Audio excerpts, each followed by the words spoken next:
All right, hi. Calling to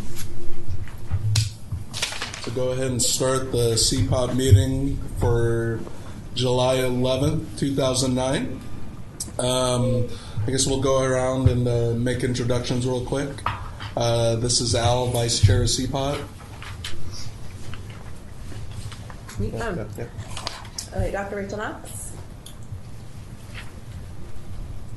Yeah, you got to do it Dave too. Werner, Compliance Specialist with the Cannabis Program.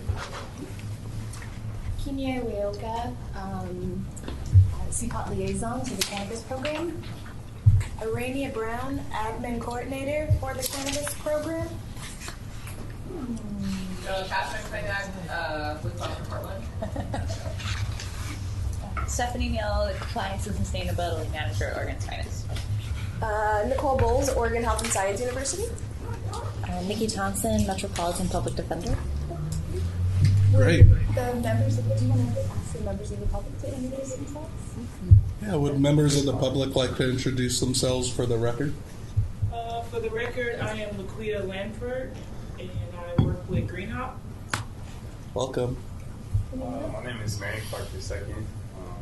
I'm just from the public. Okay, welcome. Welcome.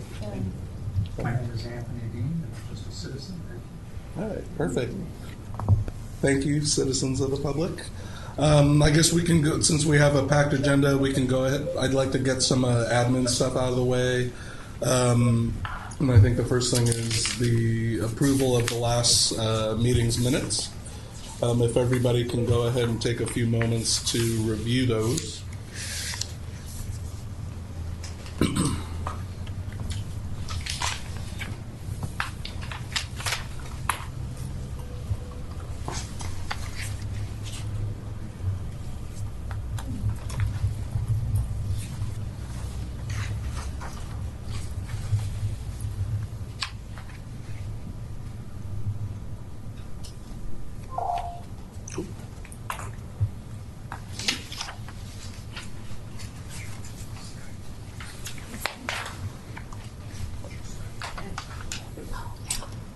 Anybody have any amendments or comments on last meeting's minutes?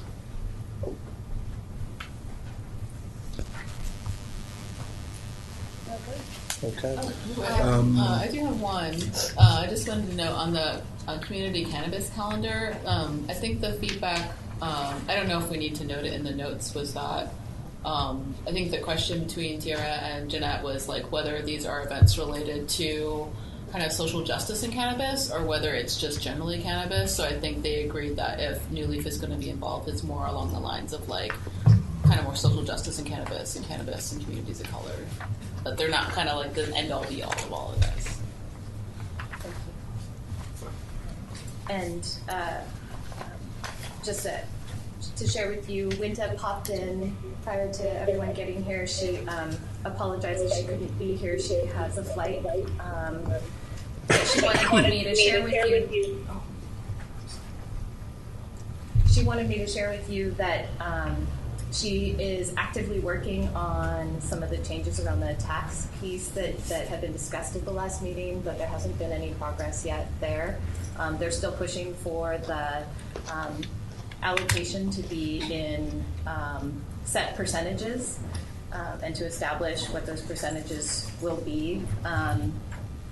And she welcomes input from this group, whether it's from the report or if you want to contact her directly. She said she's happy to talk by phone or email. And she had one change for the minutes. She wanted to clarify some language around the plan to establish committee. The minutes right in front of me, but Independent commission? yes. That she wanted that language changed to exploring establishing a commission or other strategies. Okay. So,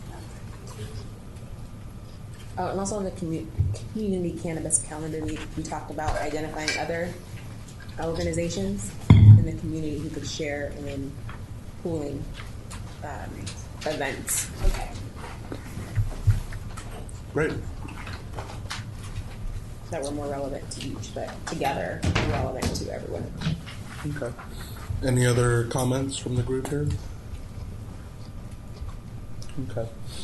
Since we do not have an official quorum yet, and we're expecting a few other people to trickle in, we can go ahead and vote on the approval of the minutes at a later time here in the meeting.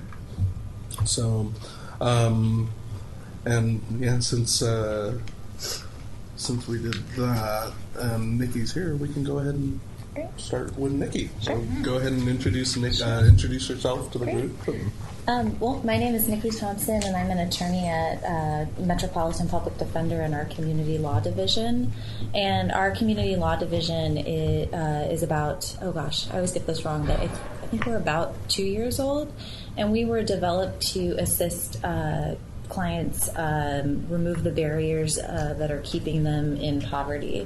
So anything that is comes downstream from the criminal justice system. So any barriers that are keeping them from getting that job, getting into that apartment or house, renting that apartment or house, or things to that nature. So fines and fees that they've accrued from the criminal justice system, having a criminal record, maybe there's family law issues with landlord-tenant, like they're getting evicted or have an eviction on their record, things like that. And I'm happy to do the PowerPoint if you want, or If you want to just give me some sort of signal, I'm happy Sure. to. If you want to go to the first slide. So I always think the easiest way to start talking about expungements is kind of to do a tutorial, a little tutorial about the expungement law in Oregon, and kind of dive right in. It's pretty interactive because it's confusing. So if you have questions, please feel free to just interrupt me, because I'm sure it'll be helpful for everyone to just understand, especially if I start talking and you're like, I have no idea what you're talking about. Please just stop me. So just to kick it off, the statute in Oregon is ORS 137.225. If you ever get really bored or you have trouble sleeping, I suggest just opening it up and starting to read it. It'll take you about 2 sentences, and I'm sure you'll be fast asleep. It's extremely complicated, and yet we have a pretty generous expungement statute in Oregon. If you ever look up other expungement statutes or just are curious what other states allow to people to get expunged, usually it's dismissed cases, or maybe it's a deferred sentencing of some sort and then it ends up in dismissal, something like that. In Oregon, we actually let people get a lot of things expunged, even person crimes like an assault or something like that, or endangering the welfare of a child. Oregon lets people get in many portions of that statute, lets people get that expunged. So it is a pretty generous statute, and even in the time that we let people get things expunged, we're pretty generous here. So even though it's very complicated, and you generally need an attorney to help assist you in letting you know when you can get things expunged, if you can get things expunged, we're pretty generous. In terms of what expungement is, we don't have true expungement in Oregon. We actually just have sealing the record. So that means that we do allow for unsealing the record, although you do need a court order, which means that you can unseal it, but it means you have to go in front of a judge and have the judge make that determination and sign the order to unseal it. So it's very limited circumstances. You can ask the court to unseal your own record if you need to, because maybe you forgot something and you need to get that out of the record, because technically the physical file, I've been told, gets shipped off-site somewhere to some warehouse or some secret cave or something like that. But so you can do it, but it's very, very limited. And the technical term for it is a motion to set aside. So if you ever hear that terminology, that is what they're talking about. Oh, go ahead. I'm curious, Sure. if a record's sealed or set aside, is that something you would need to disclose if somebody asks if you have a record? Or? That is such a great question that I am going to talk about, but I'm happy to answer it right now. No. So in the expungement statute, there is a section that says that once you have your record sealed or set aside, you can technically say that it never happened, so that conviction or arrest never happened. So if you're asked, you can legally say, nope, I have never been convicted of X, I've never been arrested for Y, and you can legally say that. So, and we do have ban the box in Oregon, so employers, in limited circumstances, I think a public school district, they can still ask, but cannot ask, do you have this felony, but they can run a background check. So, and I'll get to some of the logistics about that. So even though they may not be able to run, ask you, do you have any felonies, or have you ever been convicted or arrested, or have you had your record expunged the minute you're employed, they can run a background check on you. And so what often happens with our clients is that they're hired, and then 3 months later they're fired because they've had that employer run that background check, and then they find out, oh, well, you have this felony, and so you are no longer eligible to have this position anymore. And that happens all the time. And it's a continual cycle for our clients, and it's very disheartening because they get a job that they love, and then they find out they can't keep it. And you're speaking specifically to the ban the box or the expungement, with the background check, the expungement will show up? Well, or just generally, if they have felonies on their record, and so they'll get a job because the employer can't legally ask them if they have a felony or a misdemeanor or whatever the case is. And then so they'll get the job, and then they'll have the background check run, and then they'll lose it. So if they get the background check, then if the record's sealed, then it won't show up? Yes. Okay. Yes. And then is there a difference between expungement and sealing the record, or is it just... So that's technically, yes, a true expungement, which we have in a juvenile context where the case is destroyed, so the records are destroyed. True expungement would be the destroying of records. Sealing is just the case is sealed, which means it could be unsealed. But when a case is sealed, it comes off what we call OECI, which is Oregon Electronic Court Information System. It comes off that system. You can't go to the courthouse and go into the records room and request the file anymore. The court clerk will give you a quizzical look and say, that case doesn't exist. You can't go to OSP and ask them to run a background check and have that case won't come up anymore because that case has been sealed with OSP, as Oregon State Police as well. So for practical purposes, that case is gone. But it is still out there, sorta, in that you can unseal it if you get a court order. Oh yes, please. So the purpose of this, so you see, you were so perfect in terms of your timing, because that was exactly what I was going to say next, which is that in the statute under subsection 4, it has been deemed not to have occurred, and the applicant may answer accordingly. In that arrest or conviction is gone. See, you were perfect. Your timing is perfect.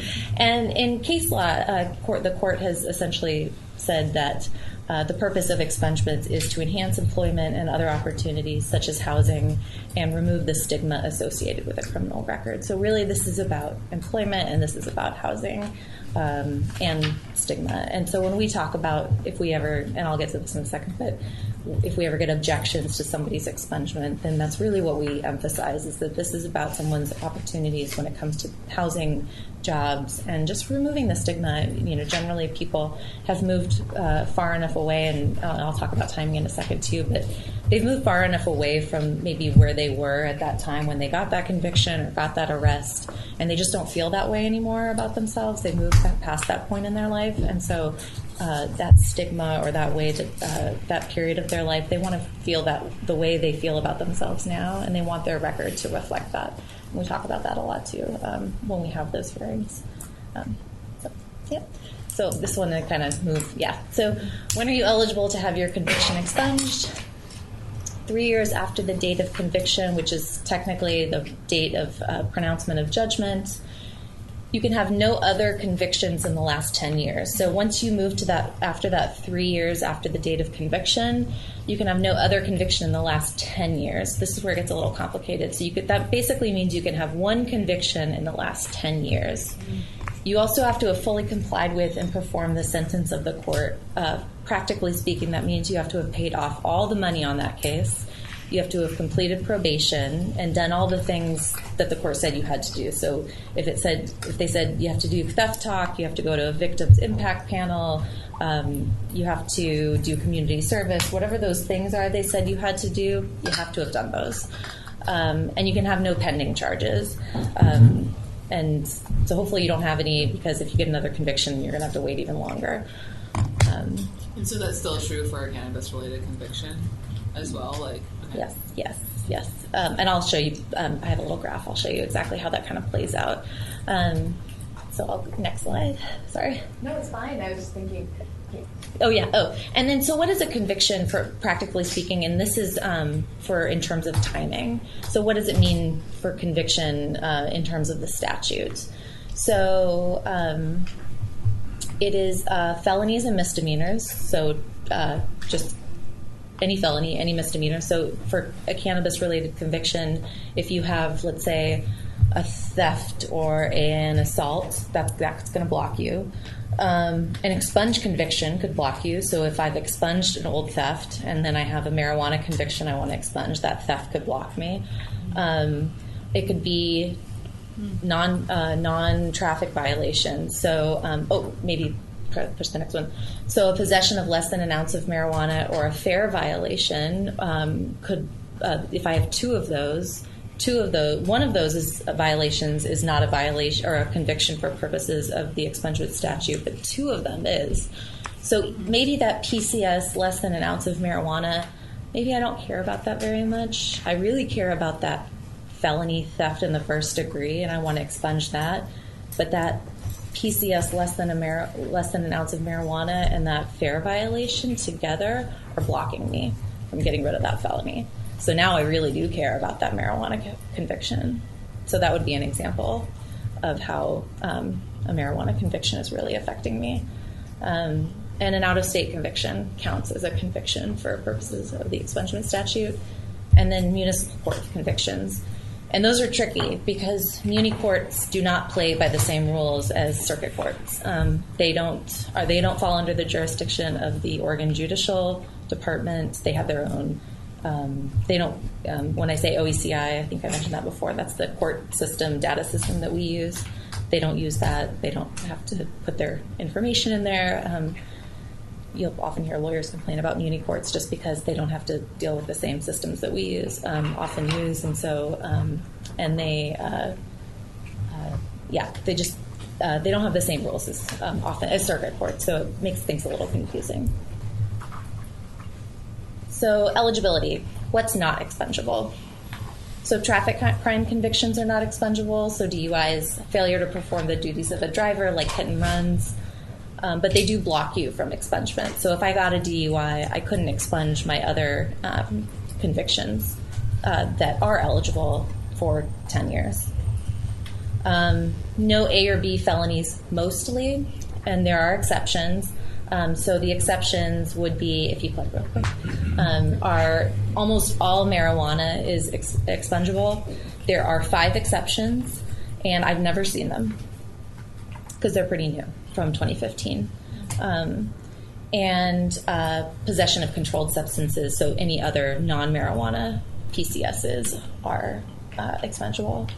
Most child abuse and elder abuse is not expungible, and then most sex crimes are not expungible. And then I'll just briefly touch on dismissals. You don't really need to know what no complaints are. It's essentially when the DA files a complaint but doesn't charge you.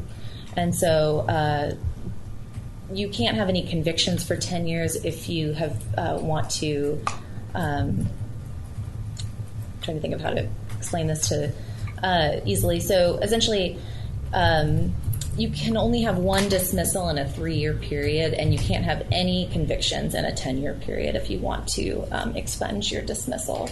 And if you have a no complaint, you have to wait 1 year from the date of arrest, because the expungement statute gives the DAs 1 year to file charges on you.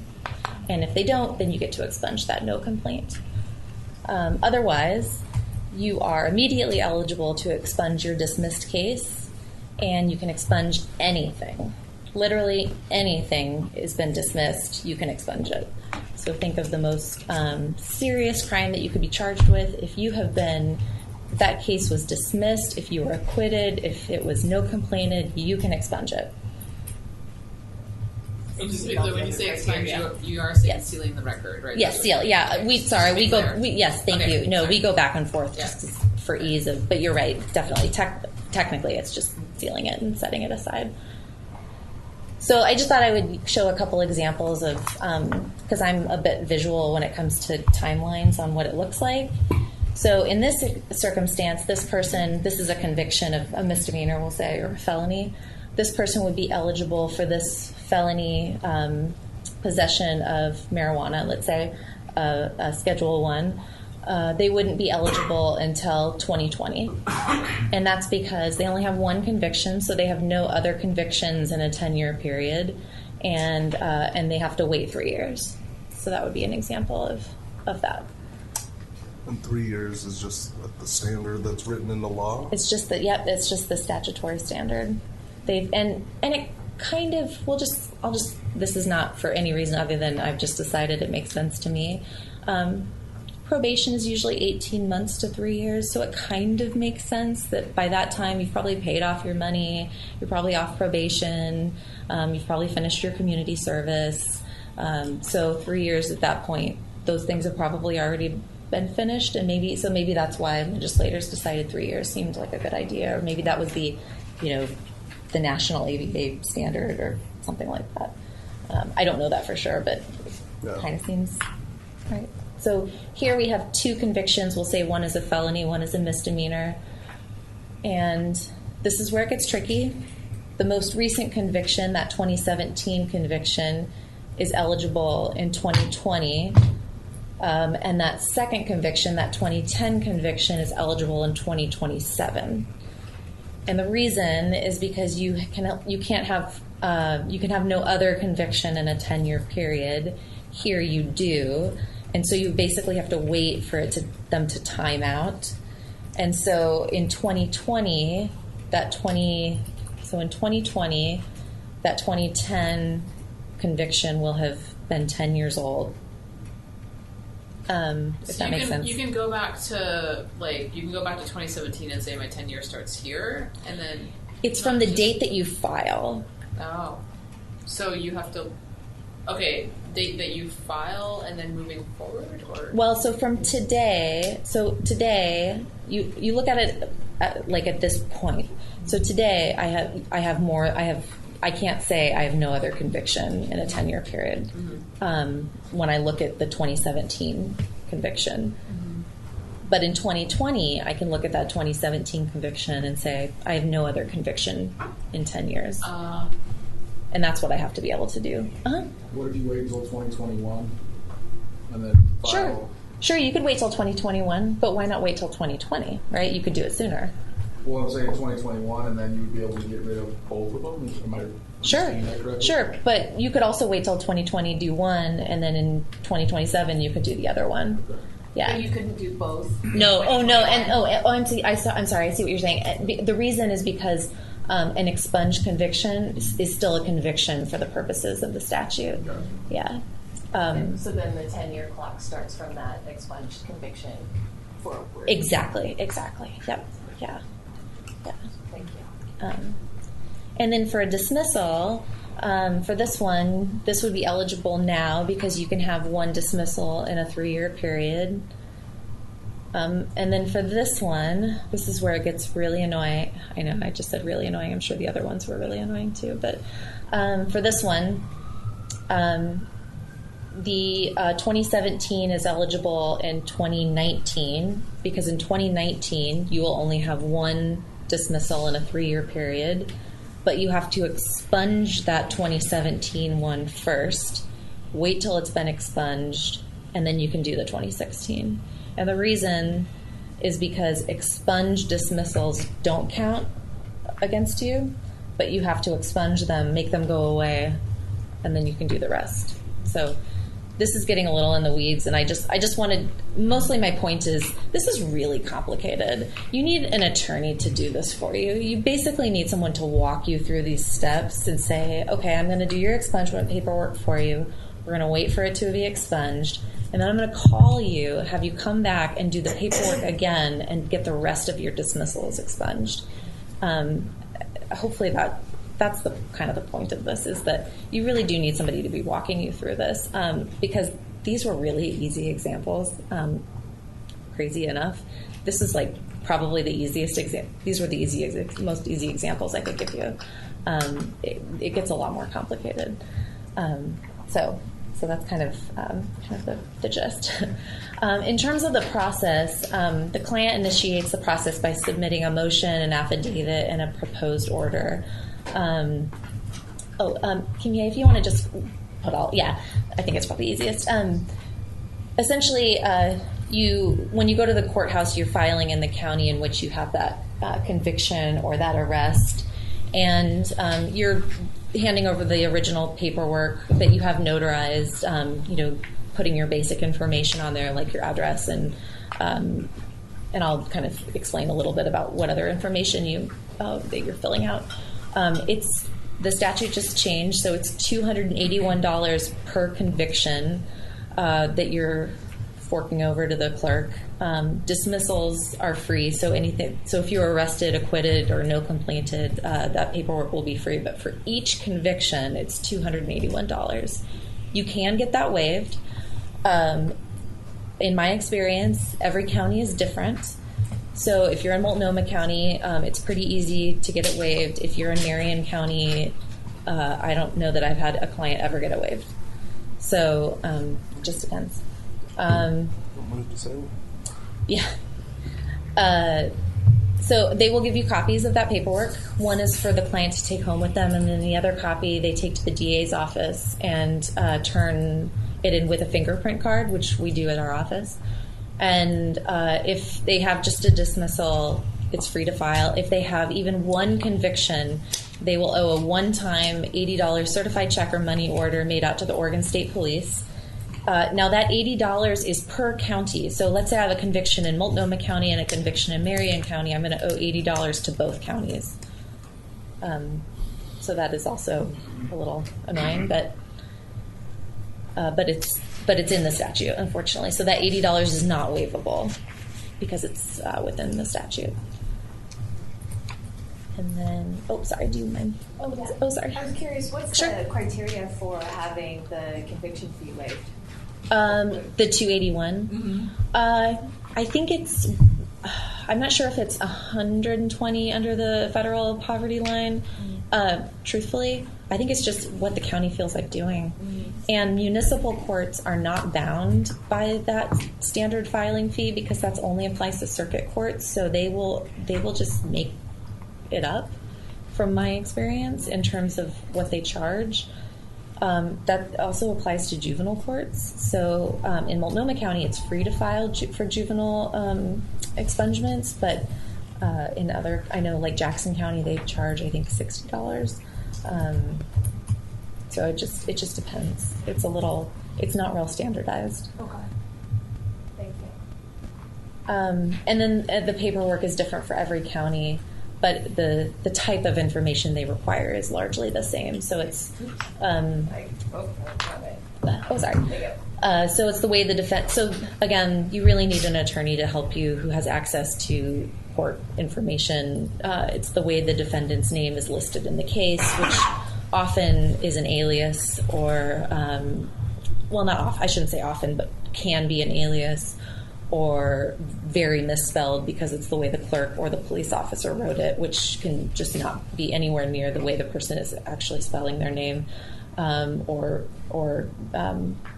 it can just get really screwed up because the court clerk is just typing it incorrectly.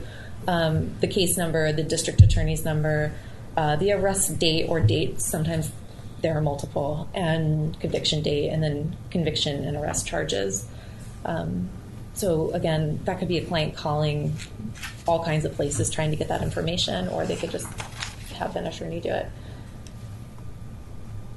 This process takes 3 to 6 months unless you're in Multnomah County, and then it's more like 8. Part of the process is the DA will notify the victim if it is a crime that involves a victim, and the DA can object. Within the statute, there's a portion that says they can object based on something called circumstances and behavior. This really depends on the county. In some counties, they truthfully don't really object based on that. If you're in Multnomah County, they will object if you owe even $1 in overdue parking ticket. I'm not kidding, and you will lose. So we are actually have an appeal right now on that issue because I don't think that that is based on this case law. I don't think that that's correct, but we'll see what happens. But so if you get an objection, there will be a hearing in front of a judge. You have a right to a hearing in front of a judge, and it's a preponderance of evidence standard, so 51%. And the client has the burden to show that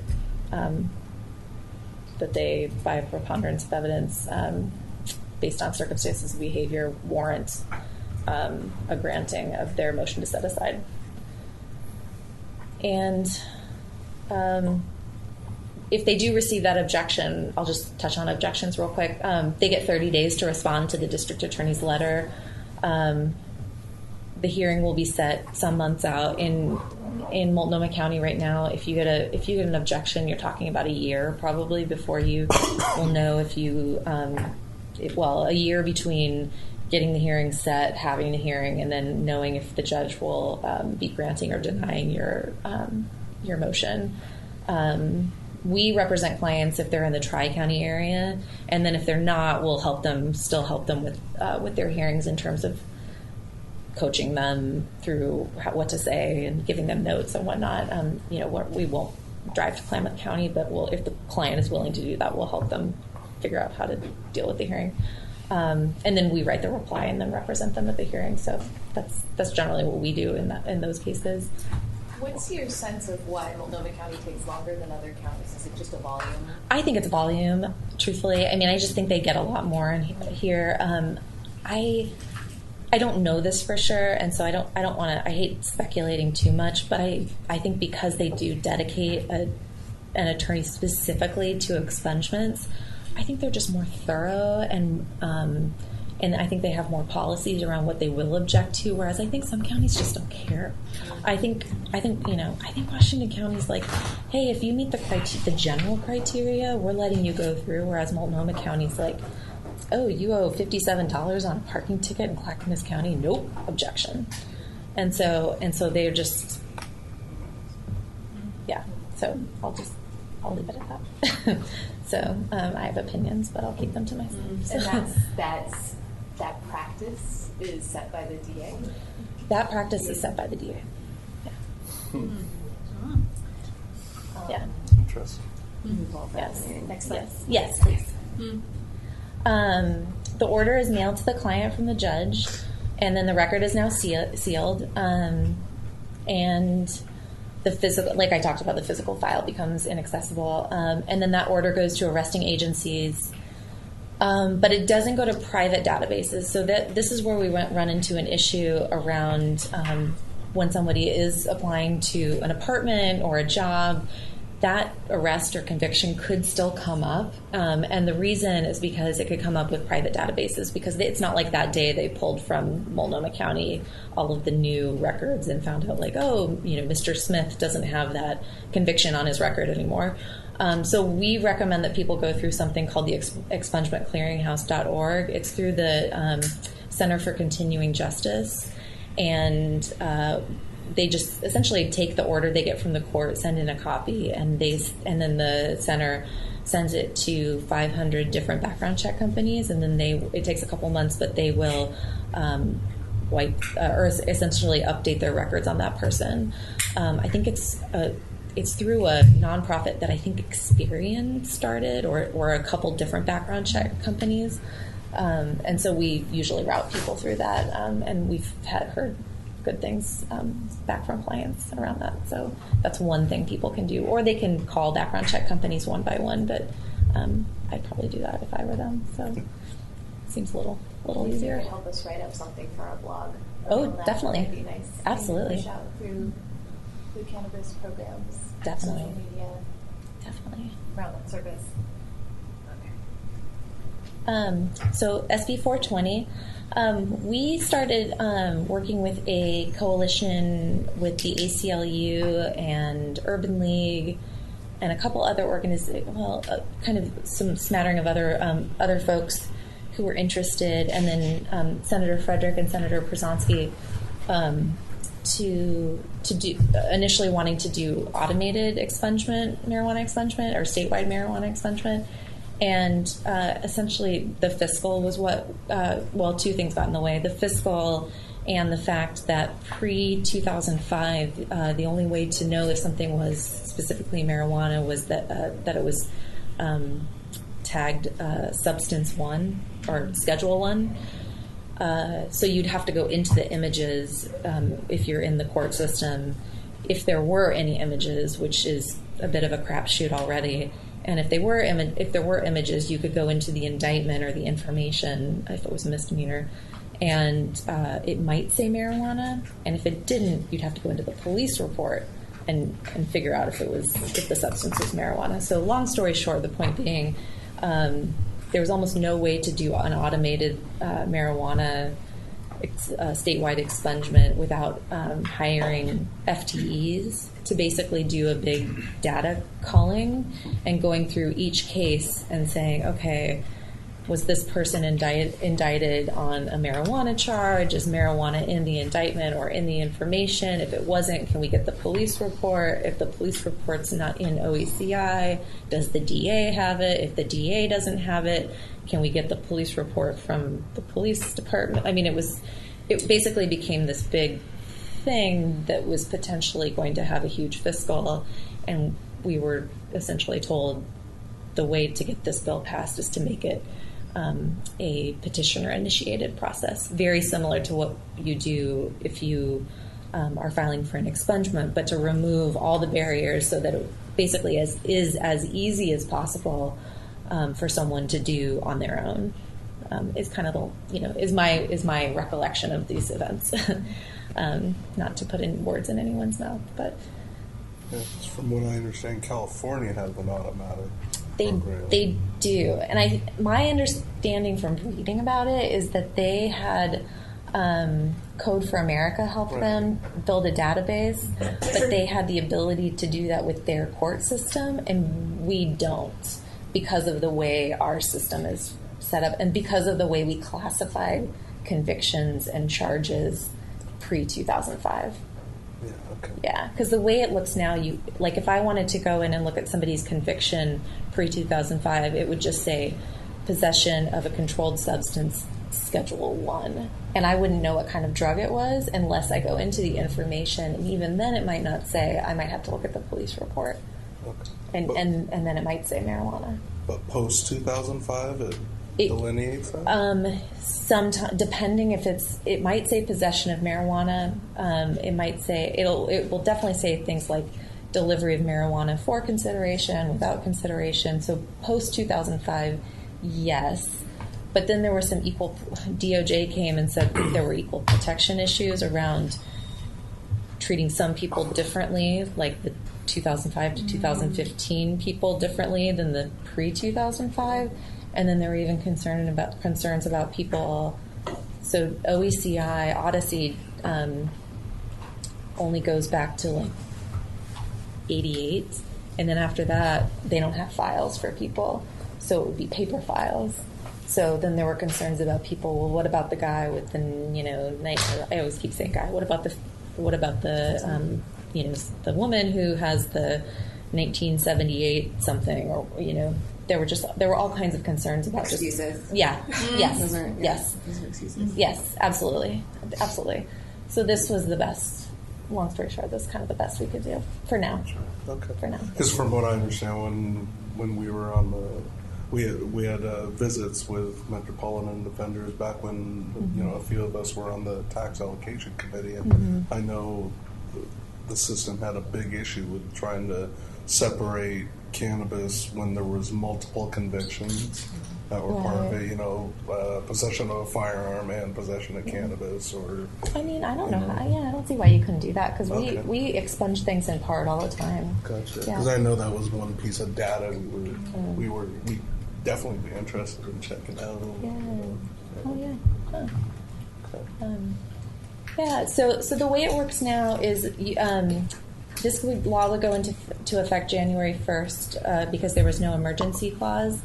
And we're working with the Judicial Department to put together a form hopefully one that's actually online, so you could literally just get on your computer or go to the library or wherever you would have access, and also a paper document as well, but that you could just do it online and then push submit, and it would just go, and that would be it. So it'd be as easy as possible. And no fees, no fingerprint card, no background check. The DA can only object if what you're saying isn't true. So, that the thing that you were convicted of actually isn't a qualifying marijuana conviction. And the list is essentially anything that's legal now, and then PCS for less than an ounce.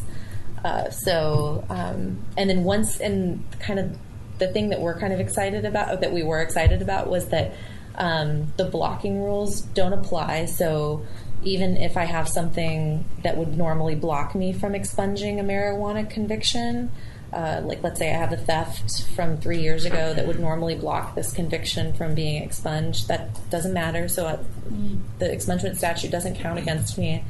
And then once it's been expunged, so if I have that marijuana, like a PCS conviction, misdemeanor conviction that is expungible, once it's been expunged, it won't count against me for something else. So that's also kind of exciting. And then I'm really excited about SB 975. Oh wait, can I also just clarify? So the DA objection. So again, in this sort of situation, if someone has like outstanding dollars, yep, they cannot object about. Yeah, this did pass. Yep. It's okay. Governor signed it last month, I think. So, but it doesn't take effect until January 1st.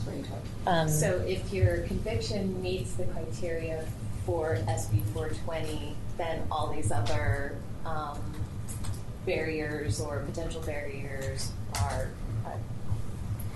or at least these things are addressed within that, like the fees and the DA. Yeah, you literally fill out the form, submit it, and wait for the order to come, and hopefully it'll be much quicker because the DA can't object for anything other than, this is true.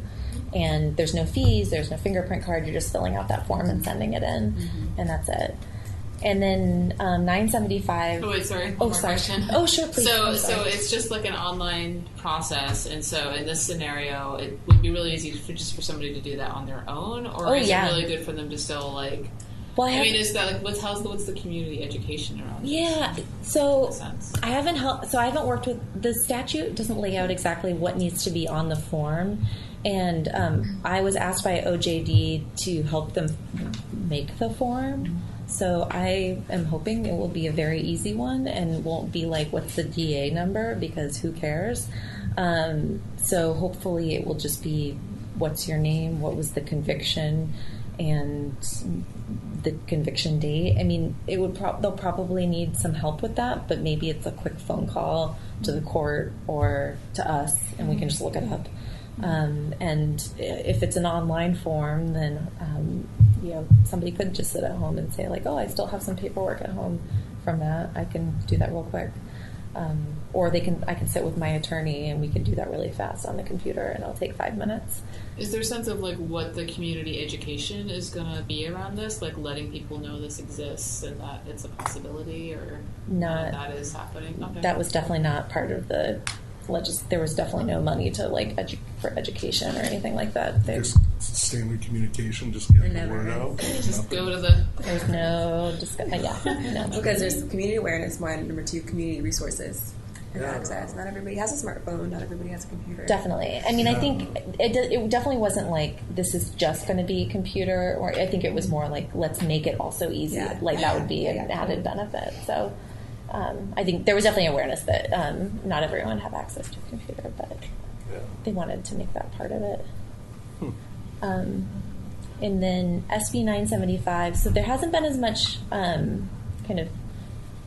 information about this one, but it's the one I'm actually the most excited about because working with clients, I think this is probably going to have the biggest impact. So it's a companion bill to 420. But 420, I think, are probably going to be the lower level convictions, like the PCS for less than an ounce, which are just violations. but 420 doesn't take away the money that you owe on those violations, and that's usually what. And 420 requires that you complete the sentence of the court. So if you still owe $400 on that PCS, less than an ounce of marijuana, then you can't expunge it. You can't go through this process. You still have to get rid of the money. So that is a barrier still, and we were not able to get the legislature to consider just waiving those fines and fees, unfortunately. And the sentence? What was that? The sentence as well, is that right? Yeah, so, and for violations, the sentence is just always going to be owing money. Oh, okay. Yeah. But for SB 975, this is where someone has a conviction for a marijuana crime that is something that is still illegal today, but has been greatly reduced in the offense level.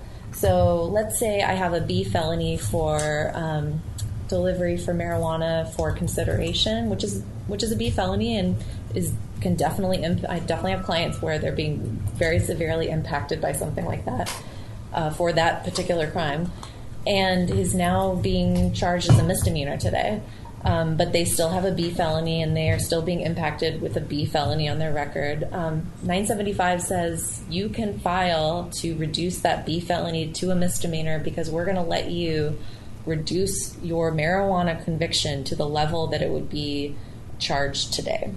So, or that it's being charged today. So, same kind of process as an expungement. Just like 420. So you fill out a piece of paper and you would turn it into the clerk and then serve the DA.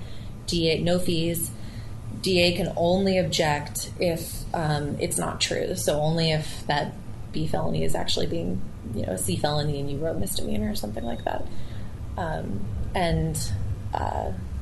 We think that that's going to be really helpful for people who just maybe they're just not eligible for expungement yet and something's blocking them and they still have that B felony or that A felony sitting on their record and there's nothing they can do about it because under the felony reduction statute,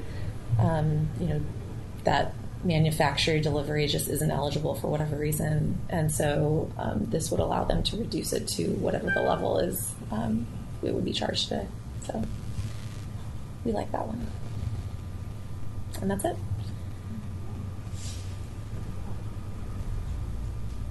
Anyone have questions?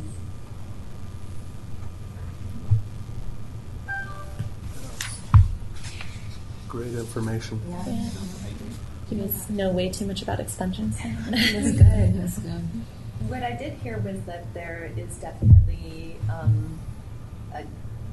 going to be a gap and need around community education and resources and additional support for getting this information and whatever sort of support that community members would need in utilizing whatever the online form or the paper form. Is that? Yeah. Did everybody else hear that too? And I mean, we definitely I haven't done much around kind of the next steps of, making the form and all that. I think everybody, once session ended, people kind of went on vacation and dispersed and they're relaxing and doing that kind of what they do in July. So I could definitely keep you up to date on what the next steps are around creating the form, or if you have input around what you think the form could look like. I can send around what our expungement form looks like in Multnomah County. It's a one-pager. If you have thoughts and you want to have, to provide feedback, this would definitely be the time to do it because I think that process will probably start relatively soon. But it's going to be a pretty small group in terms of how we create it. How many, I don't know if this is data but in terms of your program, how many clients are you working with? What's your volume, and then how many do you actually get the records expunged, and what does that look like? Oh gosh, I definitely could have brought actual numbers. So since we started our program, I think we've served between 5,000 and 6,000 people. You started when? October. No. I started in April 2017, so our program started in October of 2016, and we were pretty small at the beginning, and then we ramped up quite a bit after that, and we didn't start collecting data until maybe January of 2018. So I would say, we definitely served people prior to that date and just didn't capture them. I'm not sure what our rate of success is in terms of who's actually filing and then who's actually having their motions granted. I think a lot of people are filling paperwork and not filing because of the $80, truthfully, and it's on our list for next session to ask the Senate Judiciary Committee or the House Judiciary Committee, just depending on which one seems like the appropriate place to go first, to ask that $80 to be waived, because I think it just doesn't make any sense to have the $281 be waivable and not have the $80 be waived, and I think it's a real barrier for a lot of people. Yeah. Sure. Yeah. Do you happen to collect demographic info on your survey? We do, and I'm sorry, I can definitely provide some and write a little synopsis. Get later, or you might have. I was going to say data is king when it comes to this, and I know we've had a lack of data, and we'd love data. Yeah, no, I can definitely, absolutely, no, and I'm happy to provide it. We keep a lot, and that's why it's kind of embarrassing that I didn't bring any. I know that the vast majority of our clients are Caucasian or are white men, but that also tracks with who's in prison in Oregon. But we also have, I think, 35 to 40% of our participants are African American, which compared to the Tri-County area we are tracking way higher than the demographics of the Portland area. My particular grant that I work under is our Multnomah County Anti-Poverty Grant, the MCAP or MSI. I think it's the Multnomah Stability Initiative. So I work with a lot of women of color who have young children. And a lot of them are usually eligible for expungement. And theirs are usually, because we can put them through our legal services day or Project Reset, which waives fines and fees, and we can get rid of that issue in Multnomah County where they can't object, then their expungements usually go through. For legal services day, you can figure out a way to waive. You can't figure out a way to waive the $80 fee, right?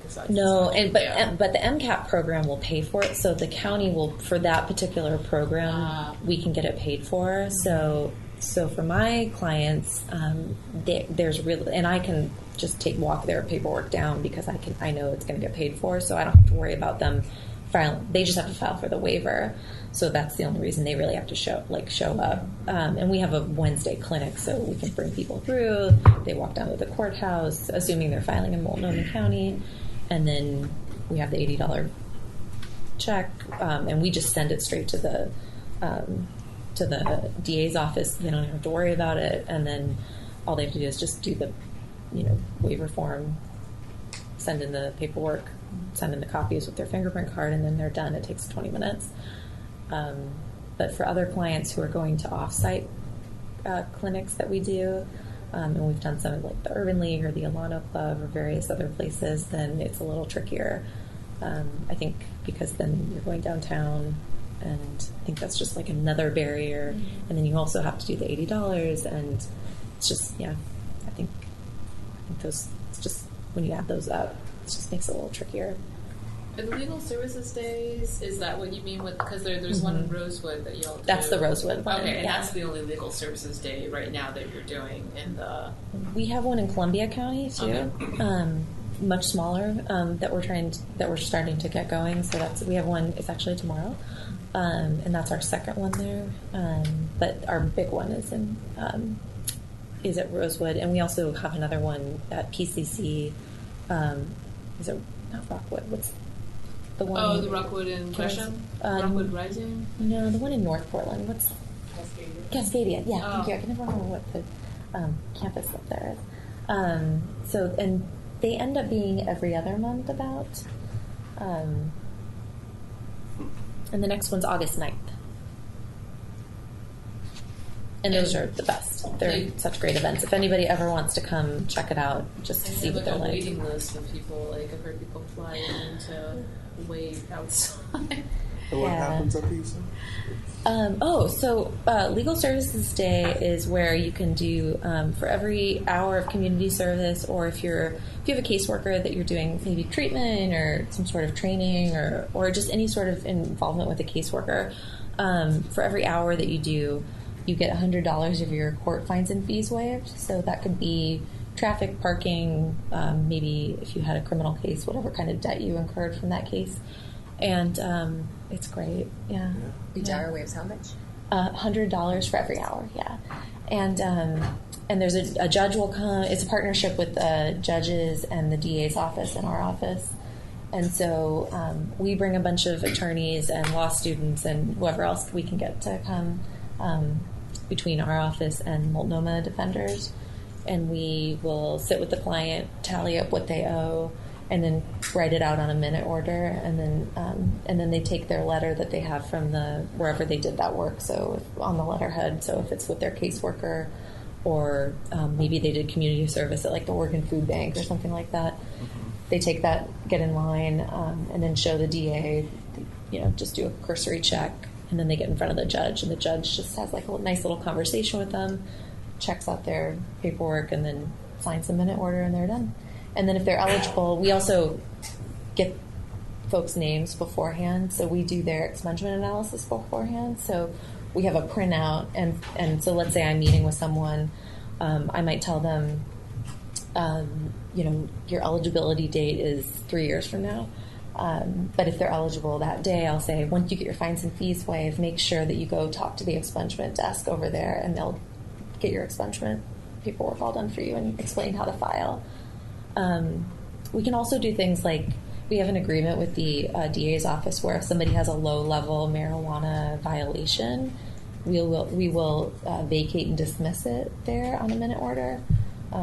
So in Multnomah County, we've been doing things like that for a while now. And is there any?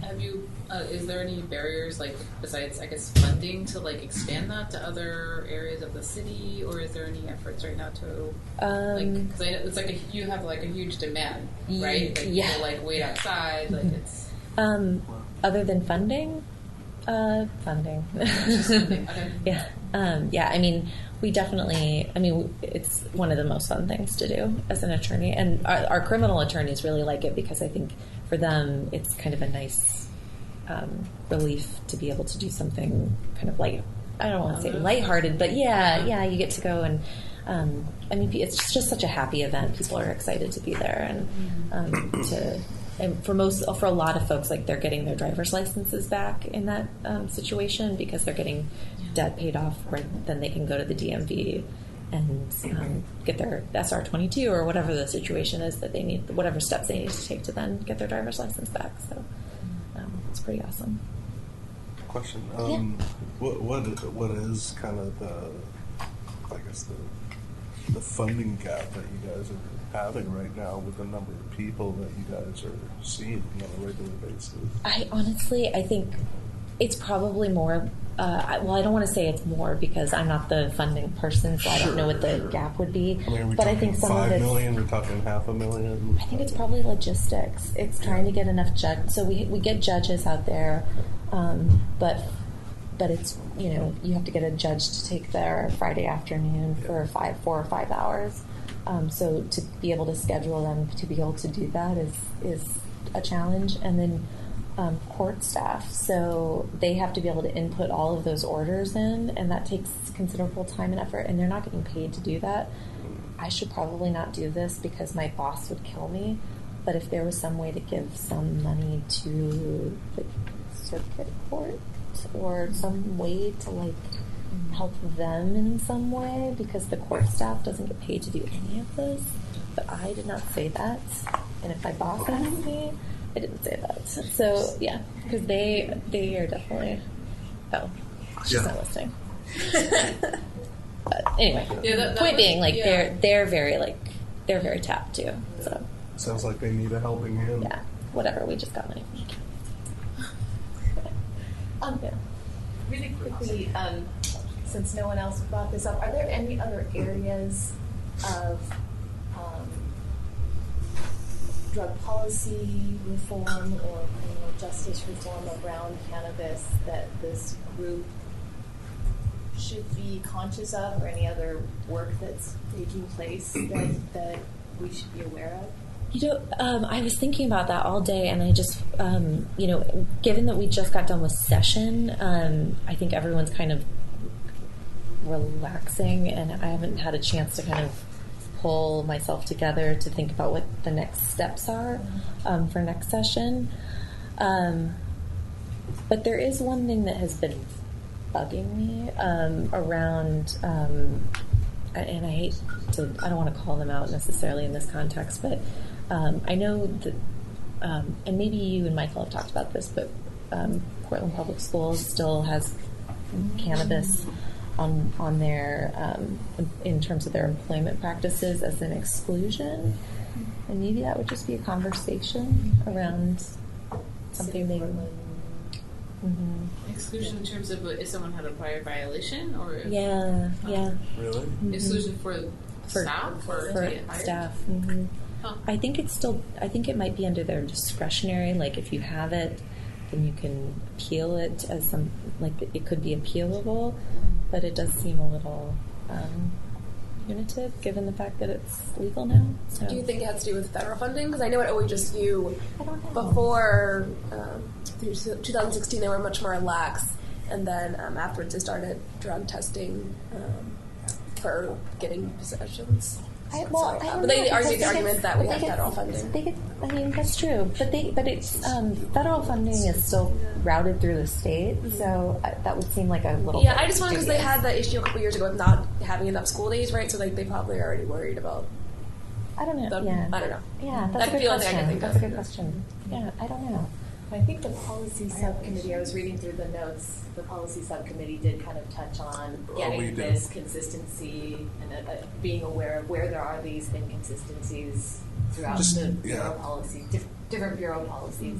Just, and really destigmatizing cannabis throughout society systems, whether it's the educational system or the healthcare system, definitely the law enforcement system, but yeah, it's definitely all about education and training and just seeing the world in a different way now.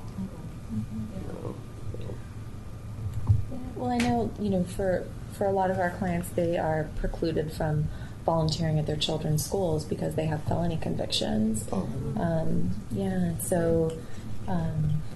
It was definitely a breath of fresh air when I was able to share with high school age children that I worked in the cannabis industry. So it's definitely just opening up that conversation. I think. That's right, because you have to pass a background check in order to be able to volunteer at school. Yeah. Yeah. Wow. Thank you. Yeah. God, thank you so much. So Might have to have you back for another follow-up. right on. Anytime, I'm just down the street, so anything I can ever do for you guys, let me Yeah, know. thank you very much, Nikki. We Yeah. appreciate your time today. Absolutely. I think if hopefully everybody took down Nikki's contact information, so if there's any outside questions, because I definitely think that I could see Nikki and her office being involved in a lot of the conversations at the subcommittee level also. As we move forward, for sure. Yeah. All your information was so great. Oh, Yeah. thank you. We're all going to be calling all the time. I have a question. Years ago, I found out that the Portland Police Bureau doesn't drug test. Is it still the same practice? Oh, I don't know. Yeah, but I can ask some colleagues and see I was just if they're aware of because that. at that time years ago when I looked into it, they did a drug test. Oh, I worked for the Department of Corrections in California, and they didn't drug test either. really? It's really weird. Huh. I will ask. Now I mean, I was glad they didn't, but still. Yeah. So they better not be any violations for that position. I know up to now. They better not be. Yeah, right. All right.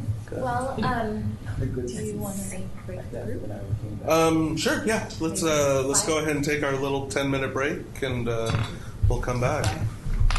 Thank you, everybody. 10? I'll say 10? Okay. Yeah, we'll be back at 7:30.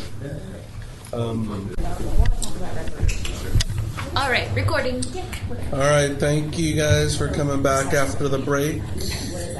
And thank you again to Nikki Thompson for the wonderful information that we received today. Now, I knew there were a handful of stragglers that came in, so if we can go ahead and introduce those folks for the record, that would be great. Daniel Rowland, Fleshner Construction, he, him, his. Tim Zimmerman, Lovely Indoor Cultivation Systems. John Monteleone, Fidus Family Farms, Fidus PDX. Stephanie Neal, Northern Finance. Madeline Martinez, Oregon Normal and Normal. Cool. With that, I think we have quorum. So I wanted to go ahead and finish up the admin on the approval of the minutes. So if you guys can look those over real quick again, and then we can go ahead and move to approve.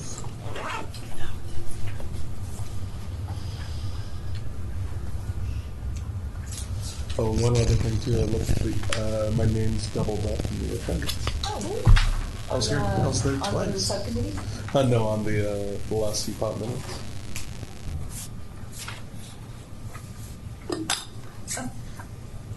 I'm so good, I'm on there twice.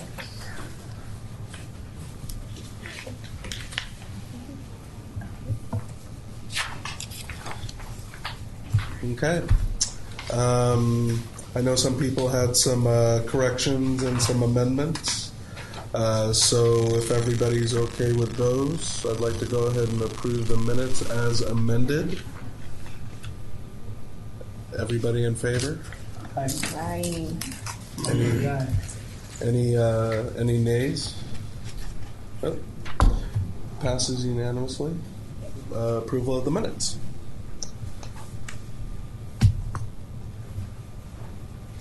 Okay.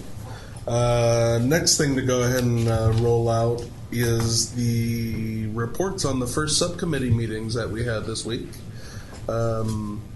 So I know there were some good attendance, definitely some good discussions going on in both subcommittees.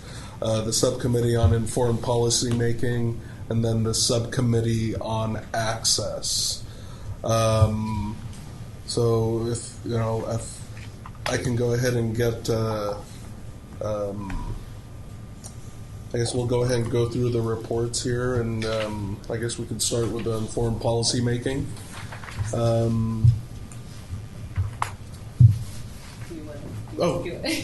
we can go ahead and on access.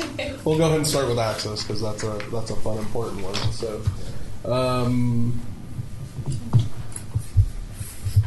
yeah. Do you mind just going reading through those notes?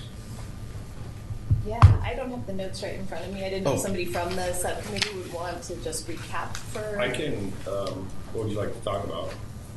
Or Yeah, if you can just recap the highlights. Yeah. I'm sorry. I think just the summary of recap. You're not looking for it. Okay, yeah. So the three of us. I guess the things that we need the committee to address. To consider, yeah. Yeah.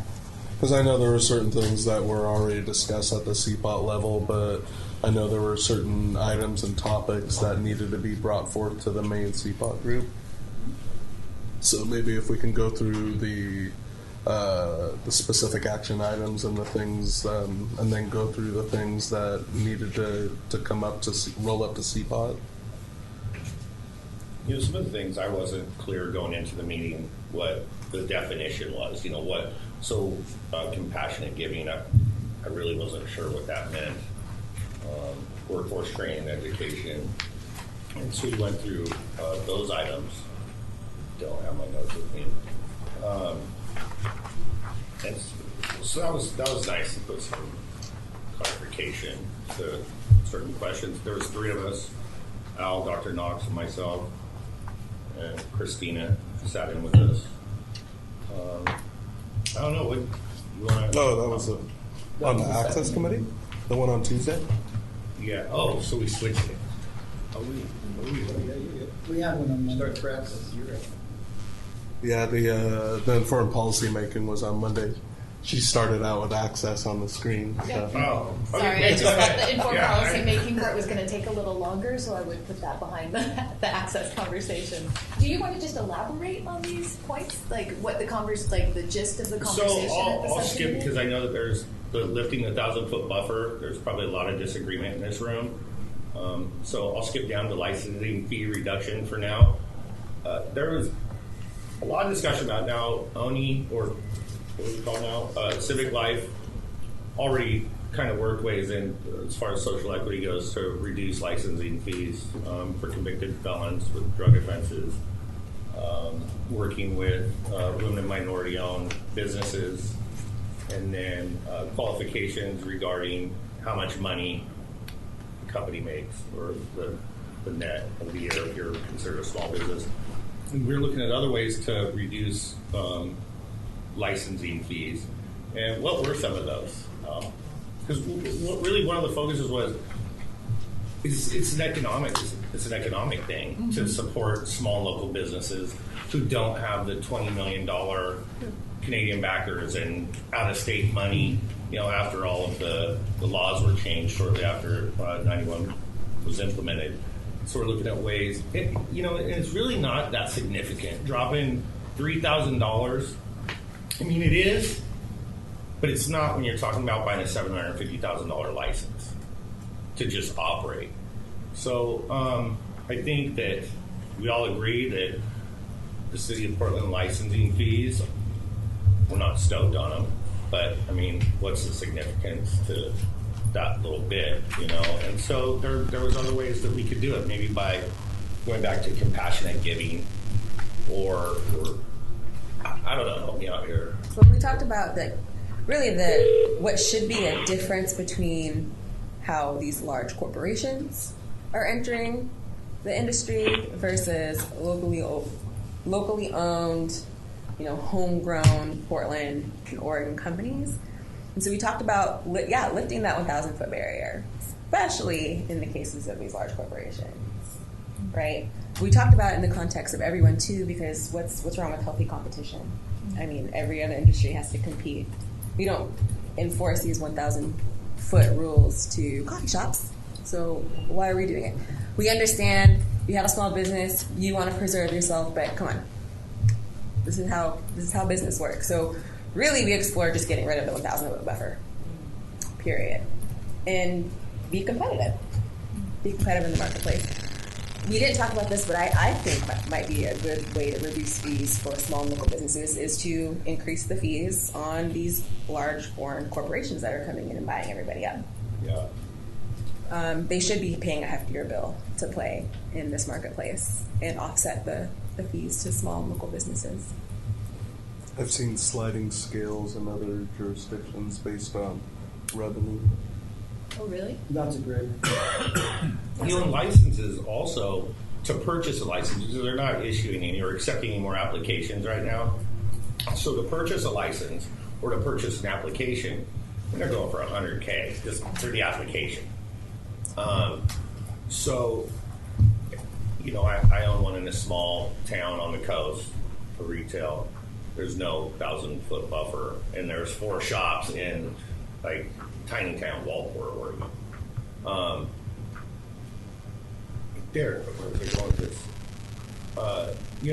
People support our shop because we're local. They support another shop because they're local.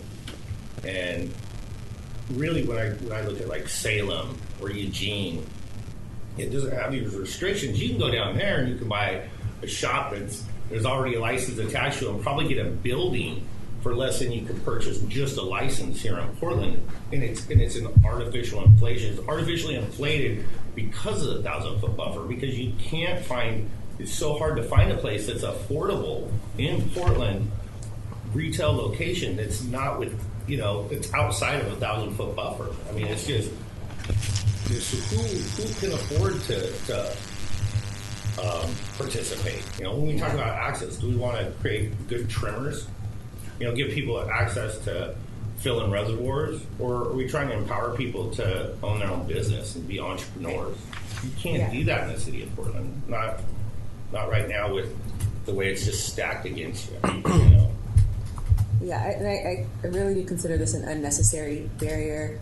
My argument would be, as an entrepreneur, you're going to do your due diligence. You're going to do your market research. It may not be wise to set up shop within 1,000 feet, or it might be, but I think that's the homework. And again, like I said, the due diligence of that individual wanting to operate and open a business. I don't think that should be a preemptive barrier that people have to deal with.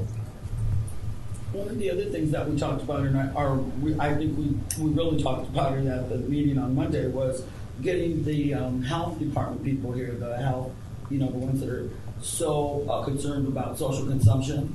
And we also talked about social consumption and identifying measures to impairment. But we also said that we were going to demand, not just say, oh, please, can we have social consumption places? But we actually said that we were going to ask the city of Portland to do a framework for social justice, because that's what's missing in the city of Portland, is some social justice. Would you mind holding on to that thought for just one moment? And if we could, just for the sake of consistency and for the audio and for whoever showed up on the phone, hello. Hey. Hey, Tiara. Hey, Tiara. Hello, hi from the darkness. Oh no! Do you have electricity? No, but I didn't realize that I brought my portable charger thing with me. So I actually found it in my suitcase, which is great. So I have a little bit of charge. Oh, thank you for using your limited amount of electricity to participate on this So call. kind of all four of those items up there fall under supporting local and small business. Gotcha. But it's because really, how else can we support it? It really comes down to cost to operate, cost to start up in Portland especially versus. Can I ask a question in terms of what would you consider small business? What does Civic Life consider small business? What is it to qualify for the social equity? What's that number? I don't remember. 3 or less state licenses. Oh, is it 3 or less state licenses? Or I thought it was that's the first step. Okay. And then it's your company has to make $750,000 or less. Keep it fair. I mean, And is there a number I don't know. And then the employees is 25% of ownership being negatively affected by the prohibition of cannabis, and then 20% of workforce hired would be the other step, working with the small business contractors. Yeah, is the other step. So if you meet 2 or more of that criteria, it's 25% off your license. If you meet 1, you get 15% off your license. You know, we had talked about. We added something. Yeah, ownership percentage, was it? Oregon owned. Yes. Also, ownership percentage, and we were playing around with some numbers that I think we threw up. We settled on 85%. 85%. Oh, jeez. Come on now. And but really, if we think back, it was 51% when 91 rolled out. 2 years. Residency, but then those got sold out for really expensive lunches to some of the members down in Salem. And so, but Portland, we can reinstate whatever we want or put those barriers up wherever we want to kind of promote local growth, local people, give them an opportunity. Versus, you guys see the licenses when you do your inspections nonstop. A lot of the same people show up for those inspections out there. Yeah, because it's crazy how many of them are just swooping up everything. It is a discussion that we have in our team meetings of what we can do, and I think sometimes it comes down to, or what gets tossed back at us is like the Constitution and what's allowed for us to be able to say what we can and can't do within the equity program. I have my own ideas of possible ways around that, let's say, but I don't even know if that would be legal kind of thing of like saying yeah, if you have like 2 or less licenses, right, or if your business makes under $500,000 a year, why can't we offer an incentive like 50% off a license or something like that, or even cut it down even further? And those things are nice because we actually qualified for one of them, and even the deferment was nice, because you don't stack all of it at once. Yeah. But really, when we're talking about saving $1,500 more on an annual license, when it costs over $500,000 to purchase a license in the first place, it's not going to pay a half month's worth of power. So it's nice, and it is nice when it comes time to renew the license that it is cheaper. But what's something significant? What's going to empower people to actually be able to own their own business and if they choose to be an entrepreneur? Because right now, I don't see it. I'm out there in different parts every day, and I don't see. I think we're in a pretty good spot, but we can't even spend $750,000 to go acquire a terrible license. This is being held on to only for that purpose. And I think once you guys get to a point, which sounds like it's pretty soon, where you'll have some, level of detail around different fee reductions or ways to prioritize or incentivize, or businesses and things like that. But we're not sure about the legal framework around. I think that you should still put them on your list of ideas, and the city attorney serves this group as well. So that's something that I can, then share with the city attorney's office and get some feedback on what might be some of the barriers, or this, is feasible with these adjustments to it or things like that. So you guys have a sense of that, or what things should the city be pushing for or advocating for on behalf of these recommendations at the state level in addition. So. And the comment on the decal was to identify small, locally owned business, not social equity. That's an additional decal I think we talked about in our meetings before. Yeah. But this should have been to identify the small and locally owned businesses, so that consumers are aware of who they're buying from. Michelle from Travel Oregon had originally been a member on CPOT, and because of the commitment expectations, she decided it would be best to step off. But she wanted to continue to be involved with the conversations that you guys are having, and maybe there is some conversation there to be had with Travel Portland. Around some of these other pieces, like this local branding and promoting some Portland kind of brand. So I'm more than happy to invite her to come to the maybe next a meeting. subcommittee meeting or something. Yeah, absolutely. And the communication and connection subcommittee meeting will be meeting soon, so that's another option there too. Okay. Did you guys want to touch on items 3 and 4 as well? Yeah. Sure. Can we hold for one moment? So what in addition to what's on here, I gleaned that to do is to get a comprehensive list of fees and startup costs from that access conversation around city support for small businesses. Sure. Is that specifically for the cannabis license, or are you talking about all startup costs? No, specific to starting up a cannabis business in Portland. What does that cost right now? That's what I'm taking from your notes. Yeah, is that correct? Okay. Mm-hmm. Okay. One thing to also keep in mind too is if we do look at reduction in fees, I guess the city also has to be mindful of its impact to its operating budget, because obviously it's a big lift, managing this program for as many licenses as there are in the city. Obviously, we wouldn't want to see your dollars dwindle either. Right. And Brandon is, and also kind of the flow, and with OLCC not really, processing any new licenses right now. We're behind for a year and a half. Yeah, exactly. So since there's no new licenses coming into the state, okay. The conversation at the subcommittee around workforce training and education. Anything to add or fill in? What? Oh, on the access subcommittee meeting around workforce training and education. Is there?